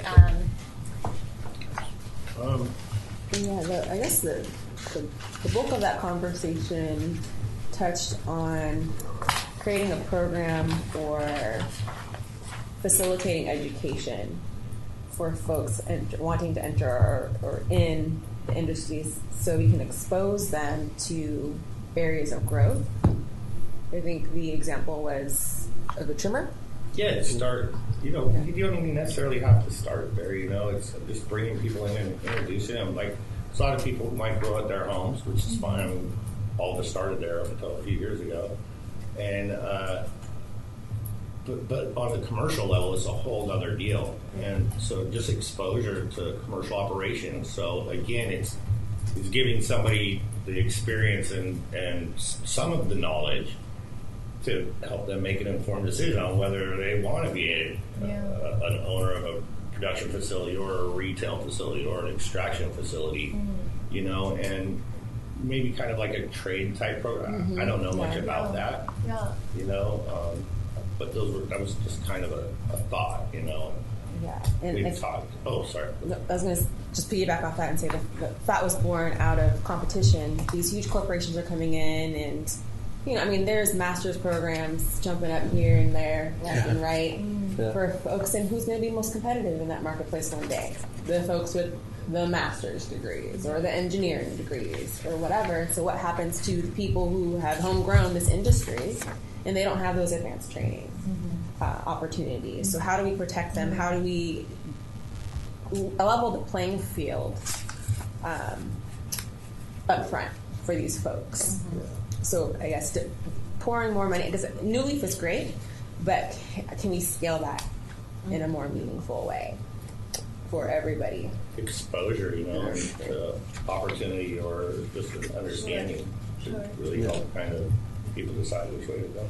I think Laquita has something to add. You've been working with Green Hop on this sort of work, right? Yeah, I am we didn't get a certification, but there is a Green Hop Academy that they got started. They're in their second year, close to their second year. There's only been 2 cohorts, but me coming in with more work experience and more other development professionally is not where that program is. It's kind of an introduction to just the plan itself. It's still, I think, in development. It's like 10 weeks, and so it's hands-on, just being in a the retail environment, but it doesn't give you many options for you to think about where to start at or how to grow out of just this space, which is something that is, it's great to be a trimmer, but if you've been in poverty and if you've been affected by it, coming in making $12 an hour doesn't help you pay your bills, right? It's not a good entry. It's like an entry point, but for who? When rent is so expensive, and that's something that you want to be a part of, but you don't see yourself long term. When we're hearing the numbers of even owning a shop or starting a shop is ridiculous amount of money, just like we're seeing around how to get started in capital. So I think more exposure to other ways to be within the industry legally are great ways, because folks have been in the black market for quite some time and probably still hiding in that market. And I would like to see more black and brown folks come out of that kind of wave of that, to actually feel that the future of cannabis is something that they can be a part of. the growth. And we were just discussing about the, there's also services that can be provided that could be really decent paying jobs as well. Navigating these different relationships and getting people connected. So that can start off a good way for folks. So I think what I'm hearing is in addition to the workforce development around bud tending, but also maybe something along the lines of like PSU extended or continuing education, some sort of industry specific for people who want to start a business and get more of kind of that business ownership for that. Education that can be looked at seriously than something that is just like, I went to this academy, because we didn't get really a certification of any sort. That may be something later on down the line that they're thinking of, but at this point it was to expose young people from a certain age, 21 to 27, in the industry, to give them kind of experience in that. And one thing you also got to understand, the cannabis industry is changing and bringing in so many different professionals from so many different areas that it's not necessarily limited to just, bud tending or trimming anymore. I mean, I know we were working with City of Sacramento, the City College of Sacramento, helping them with developing a certificate program that was cannabis focused. But everything from accounting to HR to, horticulture or extraction. City College in Sacramento? Yeah, I know they were developing one, and I always wanted to find out, if something like, PSU Outreach or PCC, would be able to develop something like that. But still, with education, right? Most people have to pay for their education. Sure. And we're talking about a population who doesn't have, income. So some avenue for right. So that's why we suggested paid internship or paid apprenticeship, hands-on training. There you go. So you work, but you're still working to advance your knowledge, your experience, and be eligible for promotion in any which direction one would want based on exposure to different opportunities. And I make it sound like I was saying, you come in and aspire to be a trimmer. It sounds bad, but from trimming, I mean, you learn so much. You learn what things should look like, and then why. Then you move on, you'll understand why they should look this way, and about the curing process. And so, I mean, every aspect of it. So, I mean, there's a lot to learn, but you're not damned there. You're not stuck there. Well, because that's the cannabis competency thing, right? I feel very strongly that everybody in this industry, whether you touch the plant or you don't, or if you're plant adjacent, to understand the context. So understand the history of its use, prohibition, the war on drugs, botany, science, pharmacology, etc. And that's what greenhouse. Everybody needs to know that. That's how we start off our weeks, getting through that. Yeah. So even a trimmer, I agree, needs to know. Hey man, some of that. They're the last ones to touch it before it goes to the customer, so it's got to be right. There you go. Yeah. Starting from the bottom up, learn it all. Okay. It's really important. Shall we move along to compassionate giving? Maybe a few thoughts on that? There's quite a few. I mean, I think you guys probably some of it better than me. Well, mostly we've talked about the unintended consequences. First, you're thinking about how do you get access to patients who need medicine, but then Dr. Knox brought up the fact that all of the cultivars we have such high THC, and that you don't know what kind of interactions they're going to have with other pharmaceuticals. So it's an area to think more about. Is anyone doing, or any states or cities doing compassionate giving programs well, or that you can think of? There's someone that could model and proposal off of. There's something, I can't remember, I have so many meetings, in some meeting for some organization I had recently, somebody mentioned a good compassionate giving program. I probably wrote it down somewhere. If you come across it, just send it. I'll add it to the folder. Cool. Were you all able to access the folder, or was nobody able to access the folder? You gave us the password? Yeah. No username. The username too. apologize. I will fix that. Okay. Yeah, the issue. I'm pretty sure I accessed it. Cool. Hello. So my issue or concern with, the industry in general is that cannabis is full of bioactive chemicals, and the two phytocannabinoids that are most abundant, THC and CBD, do have drug phytocannabinoid interactions. CBD many more than THC, which is funny because people like to, elevate CBD as the quote-unquote non-psychoactive. It is very psychoactive, but the non-psychoactive, safe phytocannabinoid. It's non-intoxicating and non-euphorogenic, but it has a lot of issues when taken concomitantly with other pharmaceutical drugs.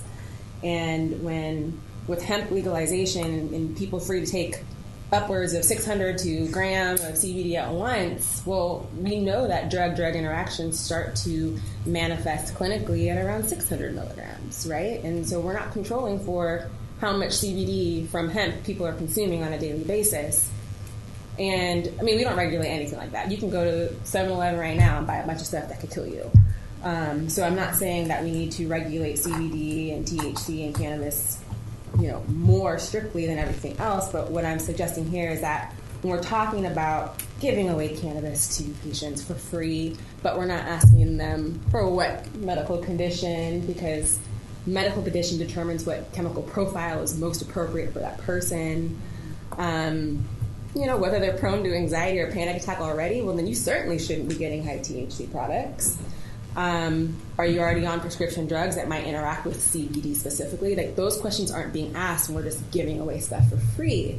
So the industry, I feel, has some responsibility and accountability, as well as regulators, in understanding the science of pharmacology before they have legalized it in the first place. That ship has sailed.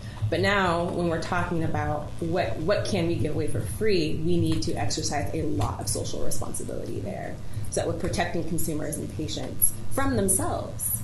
One of my biggest concerns right now with the adult use marketplace is that the higher the THC potency, the more attractive it is to the consumer. Well, now we're creating critically high potency THC products that don't occur in nature, and we're seeing a significant increase in cannabis hyperemesis syndrome. That used to be rare or non-existent, but guess what? It's increasing. And we now know it's due to THC. We're consuming way too high THC products. And, it's an easy fix. Stop consuming THC and it goes away. But what are we doing with legalization? We're not legalizing responsibly. You need to... Same with alcohol. We do our best. You cut people off in the bar, if they're too intoxicated. Yeah. But where is that social responsibility when it comes to cannabis and THC? And THC has a lot of therapeutic potential. I will be the last person to demonize THC. But all of these things, including CBD, need to be used with a lot more intentionality. Are there conversations happening at the state level around regulating? They don't understand this. Are there conversations happening at the municipal level, at local city level, in other cities or states that you're aware of around regulating potency? I don't think so. Okay. Washington County, there's zero. There's nothing. It's put under the blanket of nicotine and alcohol, but they have no extra money for it, so they don't spend, apart from following the laws, they don't spend any extra resources doing anything. So, yeah. Competency is so big. How many of you guys listened to, it was the hearing on the FDA. FDA's hearing on how they should regulate. It was a few weeks ago. They were taking testimony from the public on how they should regulate CBD and everything. And then yesterday was the Senate Judiciary Committee's hearing on descheduling. And to me, it's very concerning when I still hear professionals, scientists, researchers, doctors, parents who are concerned about their kids using cannabis, still using super inflammatory rhetoric prohibitionist rhetoric that isn't consistent with science, isn't consistent with the pharmacology. I just don't, this is my personal opinion, but we're not having the right conversations around pharmacology and potency. It's not happening. And when Oregon Cannabis Commission presents our 2018 recommendations to the Senate Health Committee here in Oregon, and this is the very first time they've ever heard anything about chemical profiles, THC potency. When they're looking at us like they have deers in headlights, that's concerning to me. And these are doctors on this committee who really haven't had the opportunity to really contemplate the science and physiology and the pharmacology. So I don't know what to say. And I don't know states that are doing it well. I think Canada's probably doing it the best. Like when they went to go roll out their recreational program, they rolled it out with some type of public policy. I mean, it wasn't large, but even just like, you know, a 10-point, like start slow, go use in a place that you're comfortable so you don't have to, you know, you can reduce anxiety. Just simple things like that I don't even know why, I can't believe that considerations weren't made for things like that. Like, I mean, even, I don't know why we haven't learned from alcohol or nicotine. Like, it doesn't make any sense to me at all. So it kind of comes back to competency, educating the public. Yeah, I mean, that's informed policy making, right? That goes under we should make the switch. But Okay. But the last issue. So so access to medicine. There's so much to unpack there. There's so much to unpack. But like reentry housing issues and sustainability standards were other top priorities that we banked under that category. And one of the ideas under like housing reentry and stuff is trying to maybe remove the box that you checked about being involved in a cannabis crime, or maybe that doesn't necessarily pertain. You know, if you have a cannabis conviction, you don't have to check that box, or maybe you don't even have it on there. I mean, that's something the city of Portland can decide. Okay. But so that was one of the ideas behind the reentry. Thank you.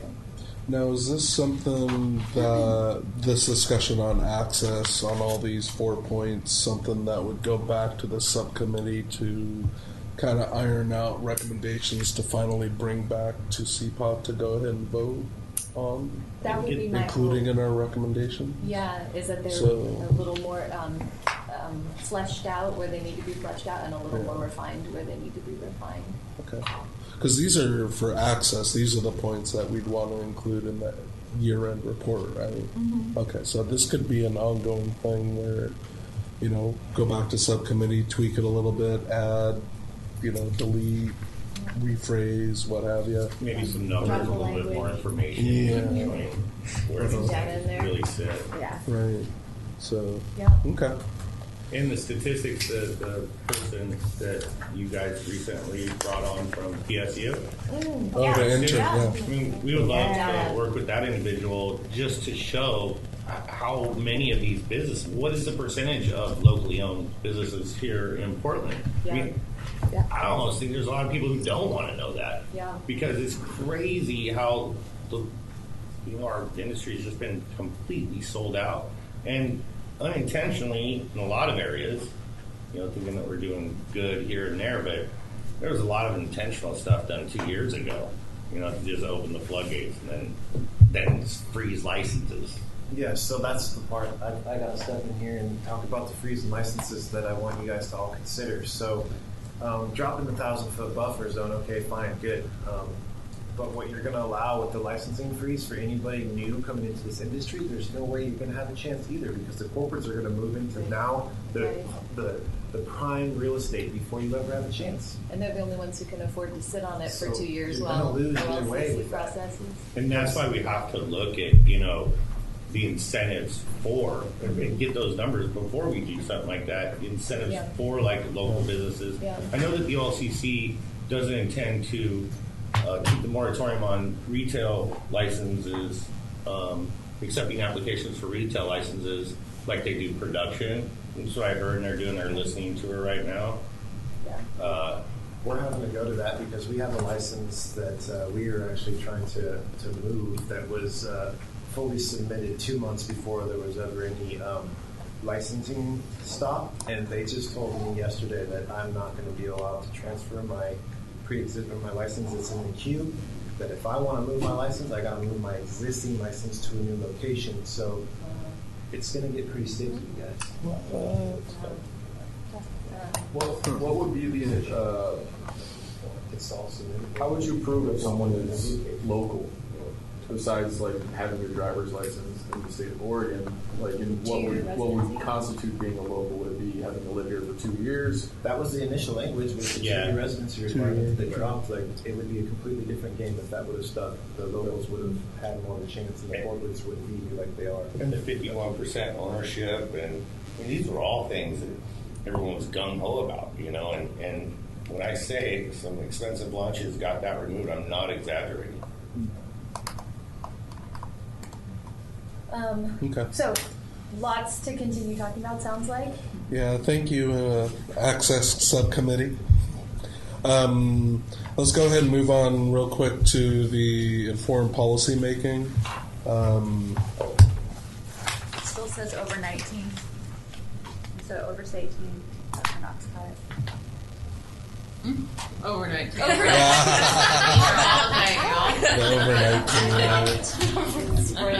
That's great.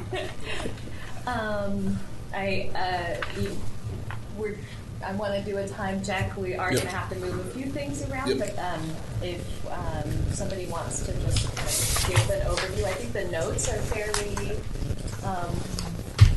illustrative of the conversation, but if you could fill in some blanks, that'd be great. Who's there? Yeah, I definitely know it was a very robust conversation with a lot of input from everybody. I mean, there was on all these subject matter. I know we even had a lot of things come up where we decided to go ahead and even add a few little, fill in some gaps on some of this. Like, we definitely know we've already talked at the CPOT level about the allocation of the cannabis tax and tracking its use. The city's social work, the framework on the social equity plan, that probably was a bulk of the conversation, wouldn't you think? I know we added, we were looking at coordinated support for formerly incarcerated. I know at the subcommittee level, we also talked about currently incarcerated folks. I even brought up the folks that are, sitting in jail right now waiting for trial, and the only reason they're still in jail is because maybe they're low income and can't afford the bail money. I mean, that's ridiculous to me that people are in jail for upwards of a year waiting for court to decide if they're even guilty. We definitely talked about the specific uses for the tax revenue. And a lot of it is going to be. I think we definitely need a lot more data. We talked about doing the data audit. I know the new CSA will be helpful with that. We'll really find out what data we really need, and then be able to do the research on that, so that way we can come up with a cohesive plan by the end of the year for that kind of stuff. Hopefully sooner than that. I don't know. If you guys can touch on like the health and public safety, I know you guys were very vocal on some of that stuff too. So I'm trying to think of the health and public safety stuff was us wanting to get the health people in policy people in to discuss why they lack the education on current thoughts on cannabis and its use. And one of the things we were really interested in, Al, was discussing how that $2.5 million should be used if they're educating. Why aren't they educating legislators? Why aren't they educating the health department? Yeah. And we just think that they should be educating people for that amount of money. They should be educating the heck out of the state. Yeah. Everybody. Yeah, that cannabis competency thing, I think, was talked about at both subcommittees. I mean, it needs to happen. I mean, if you're going to regulate or even do business or even care about cannabis, you got to have a little bit of education on it. Do you want, do you as a group do you feel like you're ready for me to try and get somebody from the Multnomah County Health Department to come to the next meeting? Yeah. Are you, okay. I have a question about B under that. So the state and federal regulation over just anti-discrimination laws. So if you're like going to the ER because you have consumed high THC and you don't want to say anything to me because you have Medicare or something, is that what that's kind of referring to, or? Where is it? I'm sorry. Under last page of the policy. Refine health and policy, policy. Top. Research and recommend anti-discrimination laws and policies. Well, I think a lot. I know a lot of the discussion was just being able to destigmatize. But it isn't just but it's not. I was saying it's not just destigmatize because it is not federally legal, and so you have to work within those limitations. Sure. So I mean, I think but hemp is, right, and you can test positive by using hemp-derived CBD products with THC. Yeah, but they're not testing for that, right? Like they're testing, and you could officially you're supposed to have less than 0.3. I forget what it is for the level of THC within a hemp product, but they're not federally regulated or tested by the FDA at this point. So you could have a high THC, and because you think you consumed something that was just CBD, you could have it. I'm just curious what. It isn't just about destigmatizing because there are gray areas, and so I was just curious if that's what that was about. I think your example was about the mother who lost custody of her daughter for treating with cannabis. Right, so it's kind of similar, yeah. Yeah, it is similar. I think it is very similar, but I think the problem is that the health people aren't really recognizing the real need or the way things should be. I don't know how to say this. But they're putting it all in one package instead of looking at all the varieties of ways that you can consume. Because I personally can't eat edibles. I mean, the issue is hospitals shouldn't be. They're not law enforcement. They're not law enforcement. And in the state of Oregon, this isn't statute. Cannabis is medicine, which is also why the adult system boggled my mind. Because in statute it says cannabis should be regarded as medicine. And if patients are testing positive, or even if they have possession legal limits as either a civilian or as a patient, put it away as you would any other home meds, but allow them to continue to use it. Hospital nurses, doctors should not be able to call the police on patients for possession. They should be able to lock it up until they're sent home, discharged in a week or two or a month. They can't call Child Protective Services on a patient with a medical card whose parent is trying to do what they believe is in the best interest of that child. The case of the 13-year-old girl was that she failed chemo and radiation therapy. After she failed that, they used cannabis. No other therapies. Came back in for a scan. The tumor had shrunk on cannabis. The doctors wanted to take her to surgery to cut it out. The 13-year-old didn't want to do that. The 13-year-old wanted to continue on her cannabis regimen only. Well, the doctor didn't agree, pulled in Child Protective Services, took away medical custody from mom, scheduled the surgery. On the day of the surgery, they were a no-show because mom had fled the state. Mom was obtained, and now the kid is completely out of her custody. The kid is now in foster care. Right? My opinion is that it is the responsibility of the doctor to manage and monitor, not be a law enforcer. And if something's working, it could be cannabis, it could be water, for all I care. It is our job as health professionals to manage and oversee. And if we're concerned about the competency of the parent, we need to bring in people who can make that assessment of their competency. And I think in the case of cannabis specifically, we need to start bringing in Chinese medicine doctors, functional medicine doctors, alternative medicine doctors to also weigh in on the competency of that decision based on evidence from all of those different disciplines as well. And so that's how I interpret anti-discrimination laws and policy, is that the healthcare system cannot discriminate against cannabis patients in the state. So, period.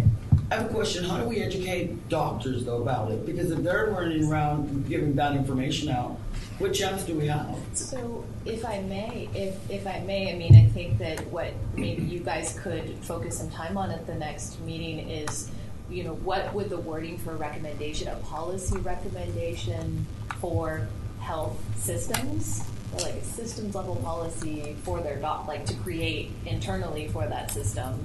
You know, this is our, you know, we can help give them the language for that, but what, you know, this is our policy around cannabis or patient use of cannabis to help create that standard within the healthcare system to healthcare system. I mean, I think that's kind of how you would probably have to go around it unless it was happening at the state level.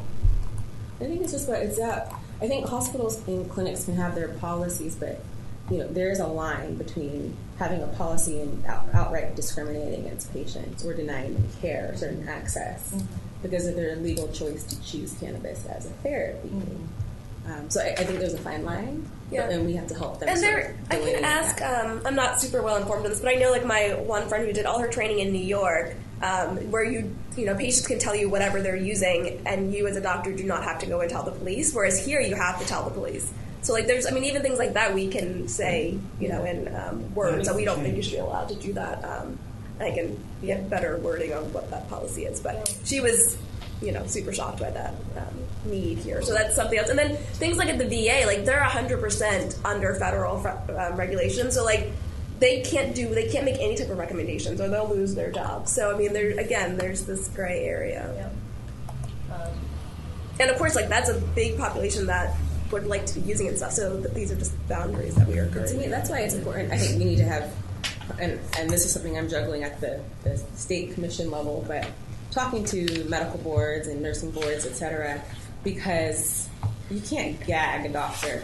You can't censor a doctor. Not really. You can't. And we are beholden to the boards that govern us, and those are state boards. There is no federal board overseeing doctors. That's it. So we answer to the state, our state boards, period. And so I think that there is a lot of discordance between what state boards might sanction and what these federally funded hospital systems and clinics are trying to enforce. And I do think there's probably something unconstitutional happening there. So I do think medical boards and nursing boards, et cetera, they need to get more involved in this conversation too, to protect their licensees. Yeah, that probably dovetails into the discussion in item number 6, as far as, you know, increasing knowledge and finding ways to, you know, go throughout the regulatory system, but the public and societal systems out there too. I want to do a real quick time check. We're in our last 5 minutes. I want to check in with our guests. Were any of you waiting to speak with the group this evening? I'll ask a quick question. So you said you guys wanted someone from the health department to come in for the meeting? Like what are you looking for? I would ask. So I would probably be talking to any of the policy strategists at in leadership. But if you have any ideas, I think the group's probably open. Yeah, I mean, I work for the health department, so I was trying to figure it out. Oh. I'm in integrated clinical services, so probably wouldn't go in that direction. But yeah, whatever you want to relay, I can agree with that. Great. Ma'am? Great. Yeah, ask you why the department or health department, good people with the health department, they're great, but why are they actually baffling us? We're all going, how do you figure that a cannabis lounge gives negative information to children, sends a negative message to youth, saying, oh look, this is legal, so it must be all fine. When we're trying to protect children by creating this space for adults to go in and consume. Because they feel that it's sending a bad message to you. Oh, so they're saying that too much. Okay. Their logic is like, so it sounds like they're treating it like they do cigarettes, right? It's like Camel used to have ads and whatnot, and they had to be a certain age, 18 years of age, to actually smoke. I think that's their pop. It's kind of antiquated. Like it's a old they need to educate themselves. Well, yeah, and I mean, it's, going back to what Dr. Knox said, like, it was started the medical board, board of pharmacy, nursing board, and whatnot, because there's a lot of physicians that are out here that grew up in a time and age where marijuana, cannabis, whatever you may call it, there was a big stigma about that. So they needed mandate continuing education that in order for them to renew their license, they have to know these laws, or these rules and these rules. It's by rules in pharmacy, but they have to do that in order to renew their license, and they'll practice different.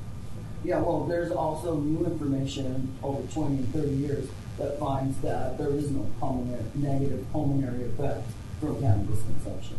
Yeah, I mean... But they don't seem to take that into consideration. Well, they just don't. They haven't taken the time to educate themselves. If you walk down one of these streets, any one of them, you can just smell marijuana just flowing down the streets, and I don't feel that protects our children in any way. The Indoor Clean Air Act isn't working. Madeline, if you wouldn't mind, I wouldn't. We're definitely going to invite more people. I would welcome you. Please come back. Please give me your contact information. I was thinking probably either Adele or Elizabeth Takahashi over in the policy side, but if you think that someone from Integrated Clinical Services might want to be involved, or if you want to be involved in that conversation, you're welcome to. We are in the last couple of minutes. Yep. Did you have a comment, sir? Just to really appreciate the conversation. This idea that we want to legislate responsibly I'm really glad to hear that the conversation is there. Mm-hmm. And I just want to believe that no ship is sailed. Mm-hmm. Yeah. Thank you. Okay. I mean, we can go ahead and move the reporting and public engagement discussion to the next meeting, if that's okay with everybody. If it's okay with everybody, I'll send out another Survey Monkey to kind of get a sense so that we can get the next meeting started and hit the ground running on making some plans around public engagement for around your recommendations. One thing before we leave, or before Al closes the meeting, I just wanted to check in. There had been conversation about taking the show on the road next month. Given where the subcommittees are at and where you're at with shaping the recommendations, do you want to push that to September and meet here one more time? Before. Yeah, we're kind of. I think that's a responsible idea.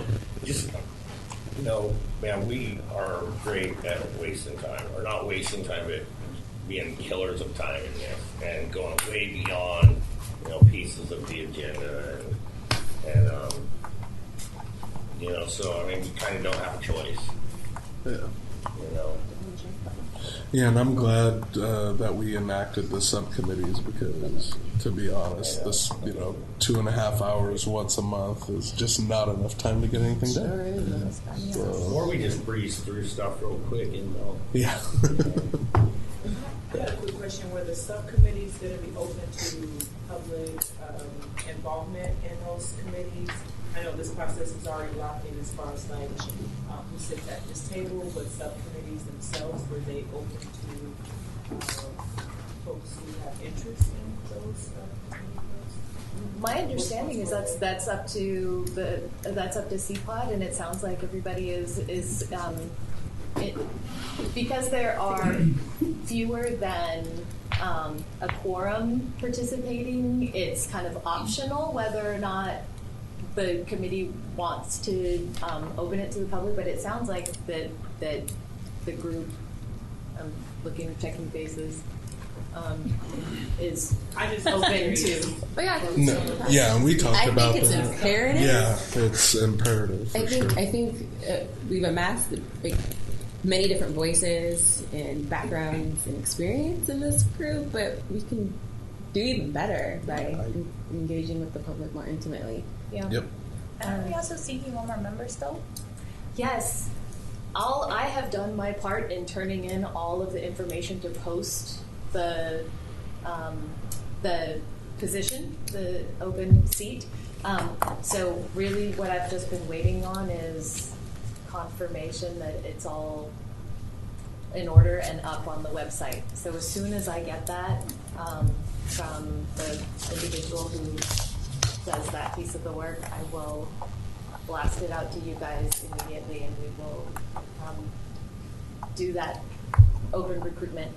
You guys have provided your feedback about the areas of expertise that you think are missing from the conversation, and so that'll kind of be the guide in filling that position. Do you have a quick update on the social equity grants and like when the decision? Yes. The review panel has completed their portion of the selection process, and they've moved their recommendations forward to Sook, the bureau director. And now she is doing, with my support and coordination, exploration of what's possible within those recommendations, and doing some information seeking. And then once she has her final selection, then that will move forward to Commissioner Udaley's office. And so my hope is that I can get that all through to that point, and have a final announcement and selection in the next couple of weeks. Exciting. Yeah. So if we're really going to try for having this on the road in September, can I request maybe we talk about that first? It will be one on the agenda, just in case we end up running out of time and don't have time. Put it up first on the agenda next time? I know usually we want to have our guests speak first, but just since we tend to go over. Yeah. And I would assume on the road show we'd probably have, leave a little bit more time for public comment as well, I would think. That's what had been discussed previously, is that the format would be different for those remote or traveling CPOT meetings. Let's make it 3 hours. Yeah, you could extend it. You could make it much more informal. Have, provide more food. Have really community engagement discussion around what you guys are planning on proposing, and have